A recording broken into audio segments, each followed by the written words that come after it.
रेवती नक्षत्र और बुध देव। जय माता की मित्रों, आज चर्चा करते हैं रेवती नक्षत्र में अगर बुध ग्रह विराजमान हो तो किस तरह का इंडिकेशन हम लोगों को फलों में प्राप्त होता है।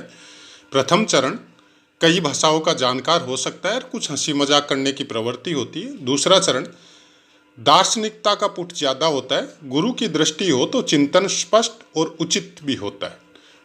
तीसरा चरण यहाँ जातक विधि के क्षेत्र में सफल होता है, विधि मतलब न्याय का क्षेत्र या कानून का क्षेत्र बोल सकते हैं आप। चतुर्थ चरण बुध की मंगल से युति हो तो जातक सेना में या डिफेंस लाइन में टेक्निकल विभाग में कार्य करता है, और शुक्र के साथ युति हो तो विदेश यात्रा की स्थिति बन सकती है।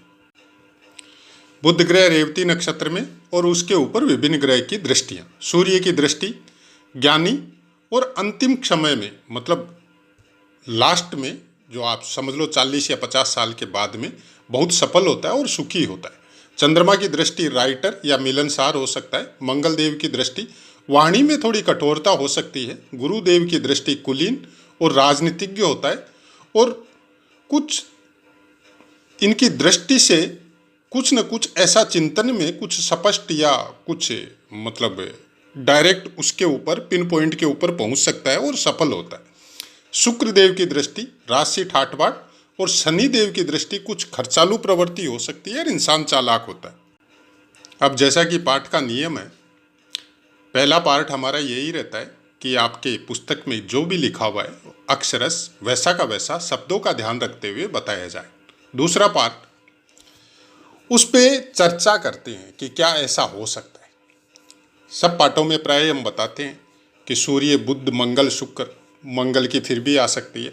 सूर्य बुध और शुक्र की दृष्टियाँ आपस में वर्तमान समय की ज्योतिष में नहीं है, लेकिन पुरानी जब पुस्तकें हम लोग पढ़ते हैं तो वहाँ पे 1 चरण दृष्टि, 2 चरण दृष्टि, 3 चरण दृष्टि, तो उसके अनुसार दृष्टियाँ आ सकती है।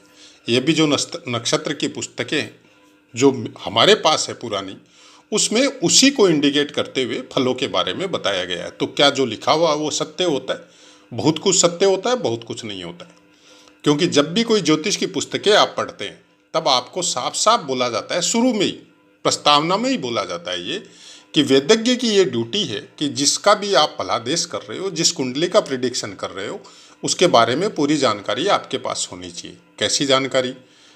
कैसे कर्म कर रहा है, किस तरह के परिवार में रह रहा है, किस तरह के आचरण है, किस तरह के संस्कार है, माता पिता की कैसी स्थिति है, और वर्तमान समय में इंसान जिस समय उसकी कुंडली का आप प्रिडिक्शन कर रहे हैं उस समय में वो कैसे आदमियों के साथ घिरा हुआ और किस तरह का वर्क कर रहा है। तब जाके आप कुछ फलादेश पे पहुंचते हैं। वो आपकी अपनी बुद्धि और क्षमता के ऊपर निर्भर है। ज्योतिष की पुस्तकें उसमें आपकी सहायता करती है। ज्योतिष की पुस्तकें पिन पॉइंट नहीं है कि जो लिखा हुआ है वो ही होगा। ये सूत्र जितने भी है, जब तक आप इनके अंदर में डीप में जाके नहीं समझेंगे कि उस सूत्र को कैसे लागू किया जाता है और कहाँ पे किया जाता है, तब तक आपको ज्योतिष के संबंध में जानकारी होना बहुत मुश्किल है। और चैनल चलाने का मकसद यही है कि कम से कम भ्रामक जानकारियों से अवगत होके अपने आप को भ्रमित करने में कोई फायदा नहीं है। वर्तमान समय कलयुग का समय पूरी तरह डिपेंड है राहु के ऊपर। केतु का इफेक्ट बहुत कुछ जो त्यागी प्रवृत्ति के इंसान है, साधु संत है, जो नाम जप में लगे रहते हैं, उन्हीं के ऊपर रहता है। और गृहस्थ में भी जरूर ऐसे इंसान मिलते हैं, लेकिन परसेंटेज ऑफ बेस पे समझे तो बहुतायत में आपको राहु से ग्रसित या राहु से भ्रमित आदमी ही ज़्यादा प्राय मिलेंगे। जो आपके सामने या हम या आप, जो भी हम लोगों के आसपास, हम लोग केवल माया के वशीभूत इस तरह मोह में जकड़े हुए हैं कि हर समय केवल अपना और अपने विचारों का सुख चाहते। हमारे अंदर जो विचार बना, चाहे अपने लिए बनता है या अपने परिवार के लिए बनता है, हम लोग समाज के लिए अपने शब्दों के द्वारा, अपने कर्मों के द्वारा क्या भला कर रहे हैं, अपने गांव क्षेत्र या मोहल्ले के लिए क्या भला कर रहे हैं, देश के लिए क्या कर रहे हैं, कोई मतलब नहीं है। कुछ सोशल मीडिया का ज़माना कुछ इस तरह से आ गया कि कोई आदमी अपने अच्छे कर्मों की वजह से फेमस हो रहा है तो कोई उसकी बुराई करके फेमस हो रहा है। जो बुराई कर रहा है उससे उसको कोई मतलब नहीं है कि आप उसके बारे में क्या सोच रहे हैं। आप उसको गालियाँ दे रहे हैं, कोई मतलब नहीं है उसको। आप जितनी चाहे गालियाँ दो, लेकिन आपने उसका वीडियो सुन लिया, उसका काम हो गया। लेकिन क्या इसका इफेक्ट नहीं होता? जरूर होता है।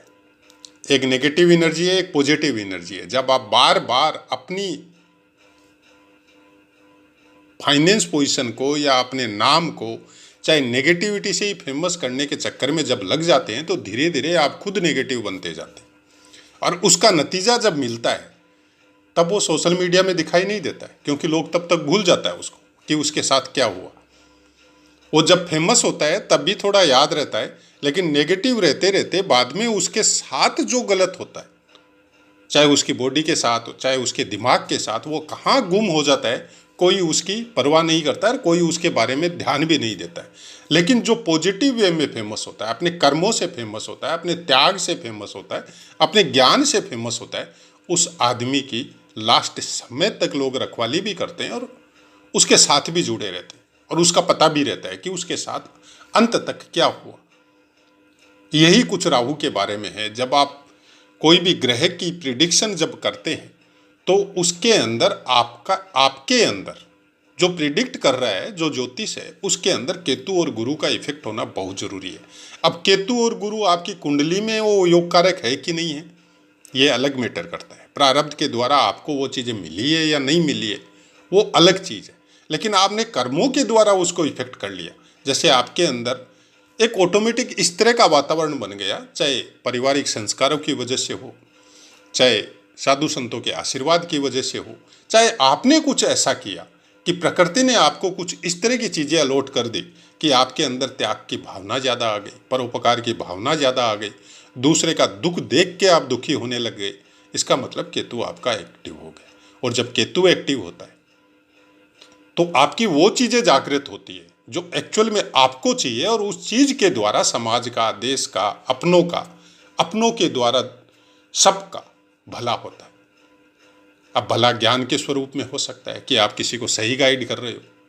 एक चीज़ हमेशा ध्यान में रखिए, जब भी बुध ग्रह रेवती नक्षत्र में आता है तो रेवती नक्षत्र आपकी मीन राशि के अंतर्गत आएगा और वो आपके 12वें स्थान में जाएगा। तो वो ज्ञान आपको कहाँ देना, वो बुद्धि आपको कहाँ प्राप्त होगी, कहाँ देनी है, कहाँ पे यूज करनी है, वो बुद्धि आपको लोगों का भला करने में यूज करनी है, लोगों को गाइड करने में यूज करनी है। उसी बुद्धि को झूठ का स्वरूप बना के, सेल्समैन टाइप का काम करके, या सेल्समैन टाइप की बुद्धि रख के कि अपने प्रोडक्ट को बेचने के लिए हम लोग 1000 झूठ बोलेंगे, तब फिर वही बुद्ध आपका नेगेटिव फल देना चालू कर देगा। आपके सामने इस तरह का भ्रामक वातावरण बनाएगा कि पूरी तरह राहु से ग्रसित हो जाएंगे। हमने बहुत से पाठों में ये बात बताई है। जब भी बुध के विषय में जब पाठ आता है तो हम बोलते हैं कि कुंडली में 2 ग्रह ऐसे हैं, चंद्रमा और बुध। ये प्रारब्ध से आपको कितने ही अच्छे मिले हो, चाहे कितने ही बुरे मिले हो, लेकिन इन दोनों को आप अपने वर्तमान कर्मों के द्वारा पॉजिटिव और नेगेटिव दोनों कर सकते हैं। और दोनों को चेंज करके जो फल मिलता है, वो प्रारब्ध क्या मिला है वो कोई मतलब नहीं रखता, कोई मायना नहीं रखता। आप अपने द्वारा, अपने कर्मों के द्वारा उसको ठीक भी कर सकते हैं, अच्छा भी कर सकते हैं और बुरा भी कर सकते हैं।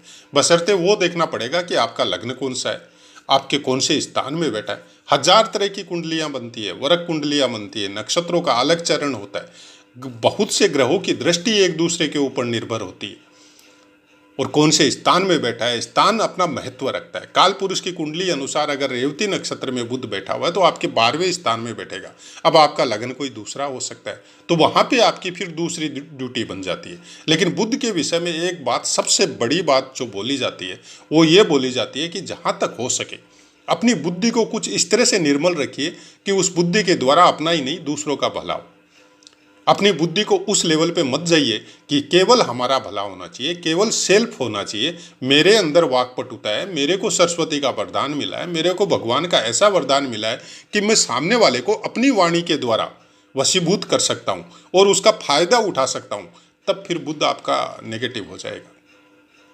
क्योंकि ईश्वर जिन जिन को शक्तियाँ देता है, उन शक्तियों का यूज अगर केवल अपने स्वार्थ के लिए करेंगे तो फिर वो चीज़ आपकी धीरे धीरे जाके क्षीण भी होगी और आपको नेगेटिव फल भी देना चालू कर देगी। हमारा ज्योतिष समझने का ऐसा ही तरीका है। हो सकता है सुनने वाले बहुत से ज्योतिषियों को ये पसंद नहीं आता है।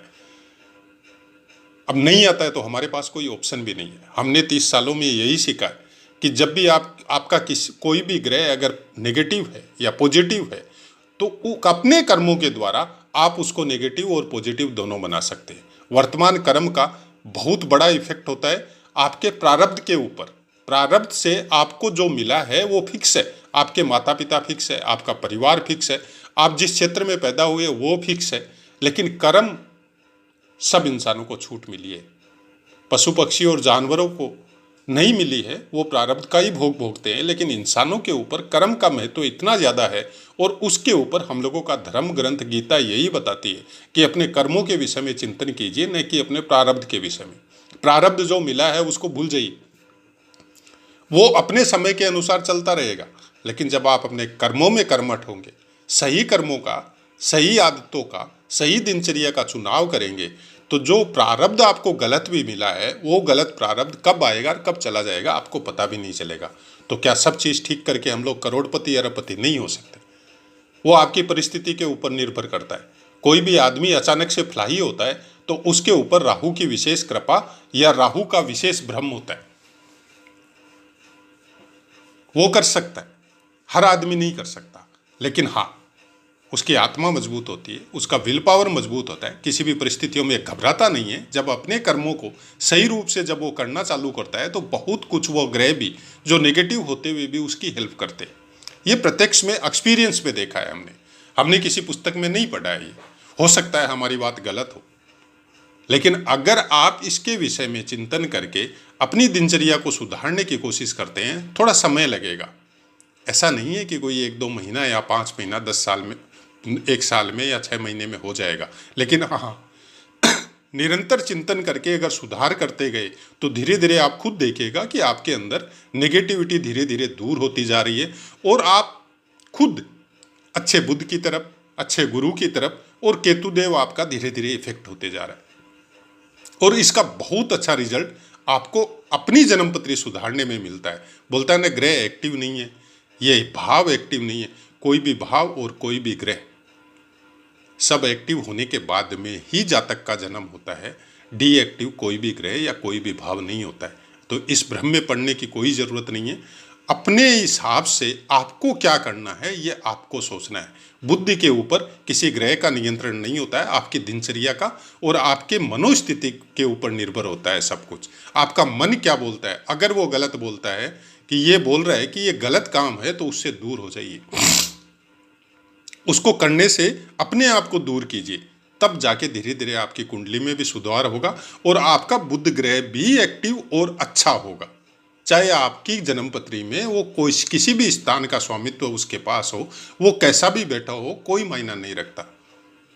हमारा जन्मपत्री को समझने का तरीका यही है। इसलिए किसी की जन्मपत्री देखते हैं तब भी हम उपाय नहीं बताते हैं उसको कि ये उपाय करो, हम यही बोलते हैं नाम कीर्तन करो, नाम जप करो, और अपनी मन और बुद्धि से ये निर्णय करो कि आप जो वर्क कर रहे हो, आपका जो चिंतन चल रहा है, आपका जो कर्म चल रहा है, क्या वो अपने परिवार के लिए, अपने लिए, अपने घर के लिए, अपने समाज के लिए उचित है। अगर उचित है तो फिर आप चलते रहिए।